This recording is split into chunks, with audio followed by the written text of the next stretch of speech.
Toxic movie review. KGF movie తర్వాత rocking star Yash ఈ మూవీతో మన ముందుకు రాబోతున్నాడు. ఈ మూవీకి గీతూ మోహన్ దాస్ డైరెక్షన్ వహిస్తున్నారు. ఈ మూవీలో నయనతార, రుక్మిణి వసంత్, కియారా అద్వానీ, హ్యూమా ఖురేషి, తారా సుతారియా వంటి హీరోయిన్లు నటిస్తున్నారు. ఈ మూవీ ఆగస్టు 26న థియేటర్లో రిలీజ్ కాబోతుంది. ఈ మూవీ ఎలా ఉందో ఈ రివ్యూలో తెలుసుకుందాం రండి. ఈ మూవీ యొక్క నిడివి విషయానికి వస్తే 3 గంటల 14 నిమిషాలు ఉంది. ఈ మూవీలో యష్ గారు మాత్రం ద్విపాత్ర అభినయం చేస్తున్నారు. రాయాగా, రూమీగా కనిపించబోతున్నారు.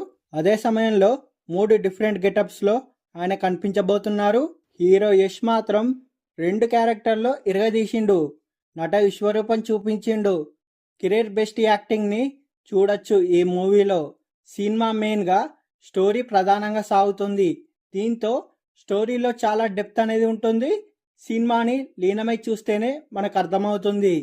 ఈ మూవీ యొక్క స్టోరీ మాత్రం చాలా ఇంట్రెస్టింగ్గా ఉంటుంది. ఇక కియారా అద్వానీతో యష్ రొమాంటిక్ సీన్లు మాత్రం మతిపోయేలా ఉంటాయి. అదే సమయంలో నయనతార, యష్ మధ్య వచ్చే ఎమోషనల్ సెంటిమెంట్ సీన్లు సినిమాకి హైలైట్గా నిలుస్తాయి.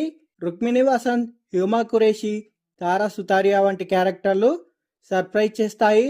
సినిమాలో మాత్రం ప్రతి ఫ్రేమ్ వావ్ అనిపించేలా చాలా లావిష్గా, గ్రాండియర్గా ఉంటుంది.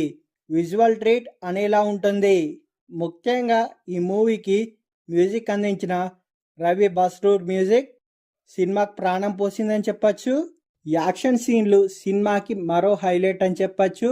చివరగా ఈ మూవీ గురించి చెప్పాలంటే యష్ మాత్రం ఈ మూవీలో 1 మ్యాన్ షో అని చెప్పచ్చు. ఒక్కడే మొత్తం ఇరగదీసిండు. మూవీ మాత్రం బాగుంది, చూసేయచ్చు.